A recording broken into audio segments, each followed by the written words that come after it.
Buddha delivered Metta Sutta to practitioner monks, and Buddha said in this sutta, altogether 8 days in a month, beat the wooden drum, assemble the Sangha, and recite the Metta Sutta. Go on preaching and discussing the Dhamma with great rejoice. Rely on the Dhamma and develop Metta to be performed several times. So in this sutta, if we want to dwell penetrating the state of calm, we should practice the 3 kinds of training. Practitioner should be able, upright, very upright, obedient, gentle, and not conceited. Today we have to explain Muddu Anatimani Santo Sakoja. Yogi should be gentle, not conceited, and contented. Muddu, yogi should be gentle, yogi should be flexible, and yogi should be pliant. For example, when gold is purified, when gold is pliant, it becomes wieldy. You can shape gold into anything without there being resistance. If the gold is hard, it may not lend itself to be made into different kinds of ornaments. So, first, a goldsmith has to purify gold by treating it with fire. When the gold is purified, you can make it into any ornament you like. So the state of such a thing is called muddu, gentle or pliant. It is agreeable to be shaped. It is agreeable to make into anything. So yogi have to be gentle. If you are gentle and if you are pliable, you are ready to develop loving kindness, or you are ready to practice meditation. Here, Buddha was teaching 500 monks to continue their meditation. Muddu, monks should gentle, monks should be pliant. However, it is not permissible for the monk, under the rules of discipline, to speak or to offer things or to do any act to please oneself with the male and female benefactors, and to earn their reverence in a mild and gentle manner. Nevertheless, it matters not contrary to the rules and regulation or rules of the Vinaya. It would be proper for a monk to speak and deal with his benefactors mildly, gently, and amiably. However, more important is to behave in an agreeable and conciliatory manner without being blunt and indolent in matters relating to practice. So when we practice, we have to follow the rules and regulations according to the center for the benefits for all yogis. If you are physically and verbally gentle, you become amiable. You are like a good harbor where wise people can approach you. You do not have a stern face. You have a smiling face and pleasant speech. Having these facilities of loving kindness, it is easy to develop metta and ready to practice meditation. Muddu anatimani, practitioner should not be arrogant, practitioner should not be conceited. A monk should not be proud and haughty, relying upon his lineage and the attributes of his knowledge and achievement in the field of his education and practice, and of the nobility of his sect. He should not behave in a rude manner and underestimate others with arrogance. If he slights others, taking pride in himself, it will be difficult for him to successfully develop genuine loving kindness. It is difficult to practice vipassana meditation. Some people are worthy of respect, but they belong to other party, and if we are arrogant to this person, also it is not agreeable. It is difficult for him to develop genuine loving kindness. So in the mundane affairs, we may think, oh, that person have no power, should not pay attention to him, etc. So if we are proud and rude to others who might appear to him as having no power, we may meet with trouble and danger. We should not be proud, even those are not powerful. So practitioners should be gentle in mind, practitioners should not be arrogant, and practitioners should not be quarrelsome. The commentary pointed out that one should humiliate himself just as the Venerable Sariputta. Venerable Sariputta had the habit of humbleness like a beggar. At one time, Venerable Sariputta approached to Buddha and paid homage respectfully and put up to the Enlightened One. One day, a beggar, whether a boy or a girl, with an earthenware container in hand and with shabby clothes on, when entering a village, practiced humiliation. One day, I had submitted myself to humiliation like this beggar, boy or girl, begging for food. So Venerable Sariputta put up to our Lord Buddha. It's really wonderful fact that Venerable Sariputta, though he was born of a high caste Brahmin, came down to that low level. So all practitioners have to emulate Venerable Sariputta behavior. Not if a person is conceited, he takes pride in himself. That is the characteristics of non-loving kindness. If you are not arrogant, you respect to the seniors, you help to youngers with compassion. You are gentle in mind naturally. Arrogant person wants to compete with others with unkind mind.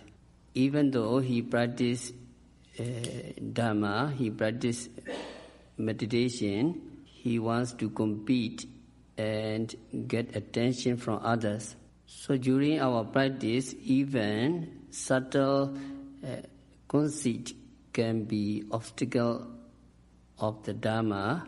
So arrogant person may not attain any special Dharma. And Santosako, yogi should be easily contented. To be contented means yogi should be satisfied with what is available.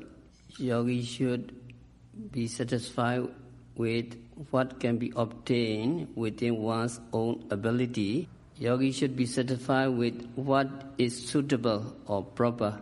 So these are the three kinds of contentment. Santosako. So three kinds of contentment. For a monk, it can be multiplied with 4 kinds of requisites, multiplied by 4, and it will come to 12. One should be contented in the light of these 12 qualities of contentment. So a monk should satisfy himself with the 4 kinds of necessary things or 4 kinds of properties. 4 requisites are meal, robes, monastery or dwelling place, and medicine, as may be available under any circumstances. So as regards to meal or food, Lord Buddha had given exhortation to the bhikkhus from the time of their first entry into bhikkhuhood. Buddha said a bhikkhu, a monk, should truly maintain his observance of the precepts as a bhikkhu by merely depending upon the food, maybe a spoonful or a handful obtained from the respective house of the faithful donor by going in person for alms. So the monk, one of the meaning is the beggar. The monk should endeavor to live on these kinds of food obtained from the donor throughout his life.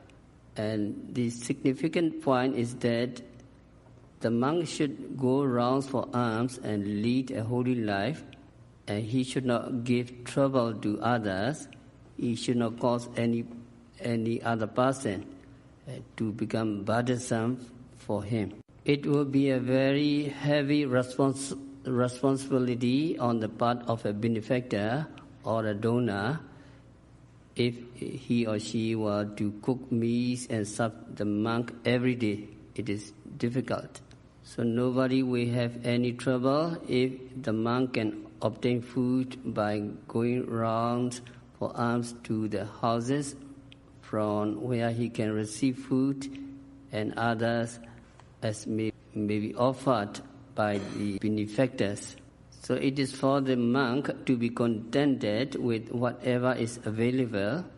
It will be a breach of discipline of monk if he asks for food from a person who is not a relative without being invited unless he is sick. If the monk asks for food or if he asks for cash to be donated to him, and it is a misconduct according to the rules of Vinaya, and it is degrading effect of the sasana, is degrading effect of the sasana are discontentment.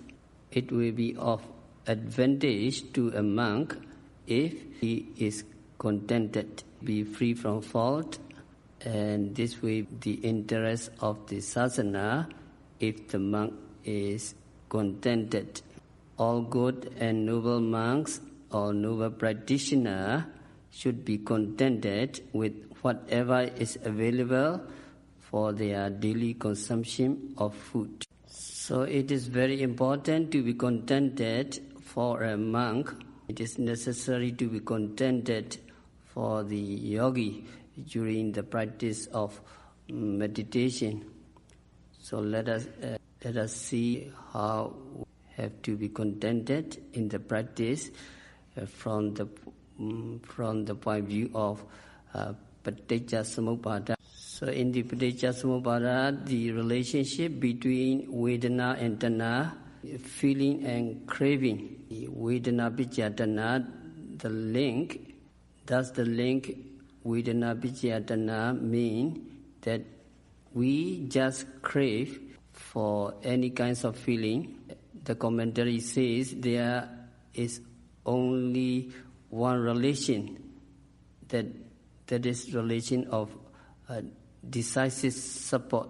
So in this case, only pleasant feeling is to be taken as Vedana, because normally craving or desire can arise only for pleasurable feeling. So a person is painful, a person in pain, he longs for pleasure, and a person in pleasure longs for better. The person is not contented, he longs for pleasure. And neutral feeling, now we are in neutral.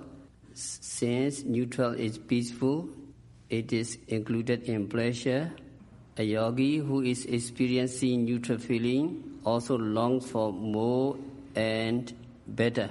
So all three kinds of feeling, all three states of feeling, pleasant feeling, unpleasant feeling, and neutral feeling, all these feelings are a condition for tanha. That is how tanha is conditioned, and not only for pleasant feeling, but also by neutral and unpleasant feeling. So every states of feeling, every kinds of feeling, a person is not contented, and craving or desire arise. So santoti paramantana, contentment is the best and the noblest gift. Buddha said, also we have to be contented in the practice of meditation. We have to be contented with every object presently arising. So in the practice of vipassana meditation, we are making notes of what is prominent at the present moment. All the feelings coming to us, we have to observe. Now unpleasant sensation, painful sensation arise. A yogi is aware of unpleasant, pain, and note unpleasant. Yogi have to note pain. Samatosaka, santosaka, be contented with the pain. Be contented with the pain. Yogi note pain. Unpleasant. Then yogi come to see that unpleasant or pain does not last forever, but arises and disappears. So yogi do not long for the pleasant feeling to come. Yogi is contented with the pain. So yogi note continuously that you are just with the feeling of pain. You are contented with the pain. You are concentrating on it. And so a craving or desire cannot arise out of this feeling.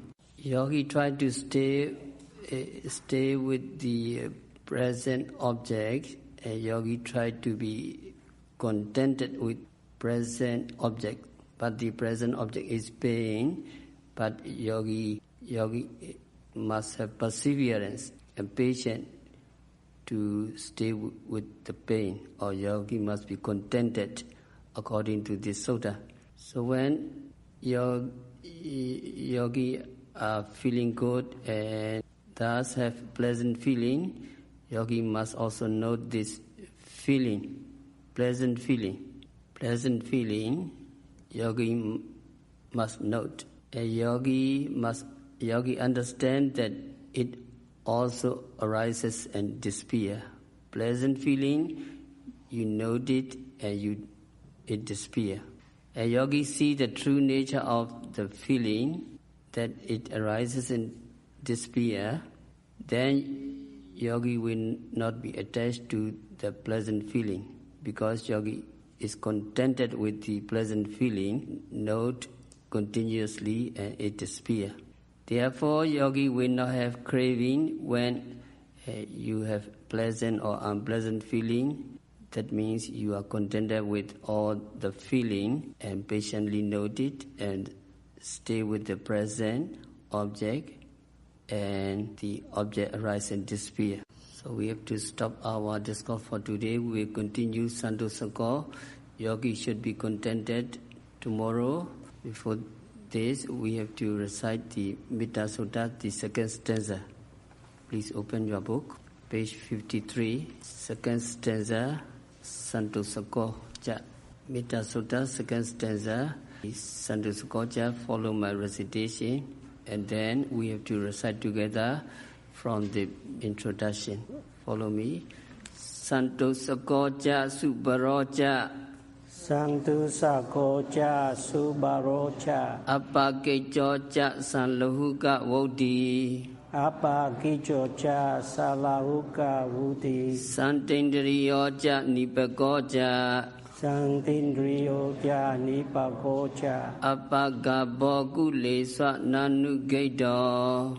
Apaga bokule vanam. Santo sako cha subaro cha. Santu sako cha sukaro cha. Apake chocha san lahuga wodi. Apake chocha salahuka uti. Santindriyo cha nipako cha. Santindriyo cha nipako cha. Apaga bokule swa nanu gaito. Apaga bokule vananduvido. Let us recite it from the beginning. Yasanubhavato. Yasanubhavato yekha Nevada Sinti Bisana Yami Chewa Nuyon Chando Ratendi Wa Matandito Sukha Supati Sotoja Papang Kejina Pasati Ewa Madi Gunu Petam Paritandam Banamahe Karaniya Mata Gusalena Yanda Santam Bata Abhisamecha Sako Ujuja Suhujuja Suvajoja Samudu Anatimani Santo Sakoja Subaroja Apake Joja Salahu Kawodi Santindriyoja Nipakoja Apaga Bokule Swananugaido. Translation, follow my recitation. One should be contented. One should be contented. Easy to take care of. Easy to take care of. Have few engagements. Have few engagements. Have light living. Have a light living. Have few possessions. Have a few possessions. And keeping his senses in control. And keeping his senses in control. Mature and not impudent. Mature and not impudent. And not be attached to the families. And not be attached to the families. Not be attached to the devotees. And not to attach to devotees. We have to explain tomorrow. We have to stop our discourse for today by practicing Satipatthana Vipassana meditation, by observing every phenomena occurring at the six senses continuously and meticulously, by practicing to be able, upright, very upright, obedient, gentle, not conceited and contented. May all practitioners realize the real peace in the very near future.